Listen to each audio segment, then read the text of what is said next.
पत्नी मुस्कान प्रेमी है साहिल के चाकू से मारकर हत्या कर दी थी। हत्या करने के बाद उन्होंने शव का टुकड़े कर एक ड्रम में डालकर उसे सीमेंट से भर दिया था।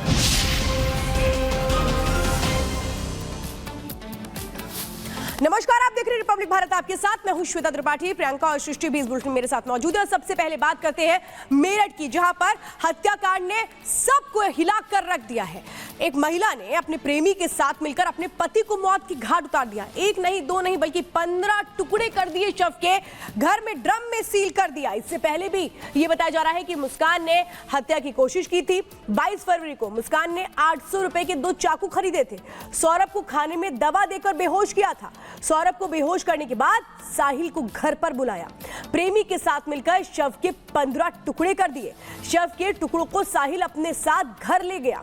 अगले दिन यानी 4 मार्च को ड्रम में सीमेंट डालकर शव को सील कर दिया गया। यानी कैसे सबूत मिटाने की कोशिश की गई, किसी को कुछ पता न लगे, इसके लिए जो शव के पहले टुकड़े किए, फिर ड्रम में डाला और सीमेंट डाल करके उसको सील कर दिया। बताया जा रहा है कि इसके पहले भी मुस्कान ने कोशिश की थी अपने पति की हत्या की। ये जो मामला सामने आया है, आप अंदाजा लगाइए कि किस तरह से सब इस वक्त सन्न है। ये पूरी कहानी शुरू होती है साहिल के साथ अपने पति की हत्या की, जो मुस्कान ने 2 बार रची। तो पुलिस का खुलासा हुआ इस मामले में। आपको बता दें, ये देखिए 3 तस्वीरें इस वक्त हम आपको दिखा रहे हैं, किस तरह से पति के 15 टुकड़े कर दिए। और ये ड्रम आप देख रहे हैं जो पुलिस के हाथ चढ़ा, और ये ड्रम जिसमें 15 टुकड़े करके शव को डाल दिया जाता है, उस पर सीमेंट डाल दी जाती है। और कौन करता है? प्रेमी साहिल।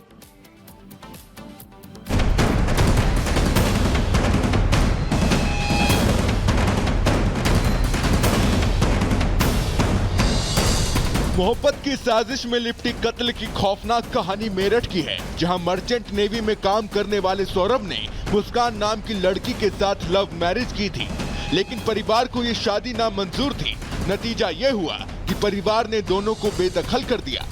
सौरभ मुस्कान के साथ इंदिरा नगर में किराए के मकान में अपनी 6 साल की बेटी के साथ रहने लगा, लेकिन सौरभ इस बात से अनजान था, जिस मुस्कान के लिए उसने परिवार को छोड़ दिया, बागी बन गया, वही मुस्कान एक दिन उसकी जान की दुश्मन बन जाएगी।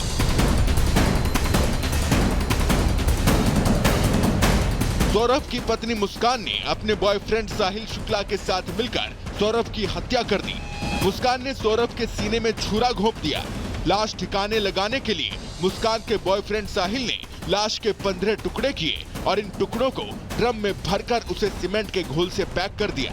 पुलिस ने ड्रिल मशीन से ड्रम को तोड़कर शव निकालने की कोशिश की और फिर शव को पोस्टमार्टम के लिए भेजा। आज देर शाम थाना ब्रह्मपुरी पुलिस को इंदिरा नगर में एक मर्डर की सूचना मिली थी। सूचना के आधार पर पुलिस जब मौके पर पहुंचकर जांच पड़ताल एवं पूछताछ की तो पाया गया कि एक सौरभ राजपूत नाम के व्यक्ति हैं, जो कि मर्चेंट नेवी में कार्यरत थे। ये 4 तारीख को अपने घर आए थे और तब से ही ये देखे नहीं गए थे। शक के आधार पर इनकी पत्नी मुस्कान और मुस्कान का एक प्रेमी है साहिल, उसे पूछताछ के लिए पुलिस ने बुलाया था। और पूछताछ के दौरान इन्होंने अपना जुर्म को बुलाया। इन्होंने बताया कि 4 तारीख को साहिल ने ये और मुस्कान के साथ मिलकर जो सौरभ है उनके चाकू से मारकर हत्या कर दी थी। सौरभ कुमार की तैनाती लंदन में थी। वो 4 मार्च को पत्नी मुस्कान का जन्मदिन मनाने के लिए मेरठ लौटा था। इसके बाद से ही वो गायब हो गया। मुस्कान ने मोहल्ले वालों को बताया कि वो पति के साथ हिमाचल घूमने जा रही है। मुस्कान हिमाचल गई तो, लेकिन पति सौरभ के साथ नहीं, बल्कि अपने बॉयफ्रेंड साहिल के साथ, क्योंकि पति की लाश तो ड्रम में बंद थी। तभी से उनके किराए के मकान में ताला लगा हुआ था। 18 मार्च को सौरभ का भाई राहुल उसे तलाशते हुए घर पर पहुंचा। तभी अपनी भाभी मुस्कान को किसी अनजान लड़के के साथ देखकर उसे शक हुआ। जब वो घर के अंदर पहुंचा तो लाश की बदबू से उसका शक यकीन में बदल गया। उसने शोर मचाकर मुस्कान और युवक को पकड़ लिया। आवाज सुनकर आसपास के लोगों की भीड़ इकट्ठा हुई, जिसके बाद पुलिस ने मौके पर पहुंचकर आरोपी मुस्कान और उसके बॉयफ्रेंड साहिल को गिरफ्तार कर लिया।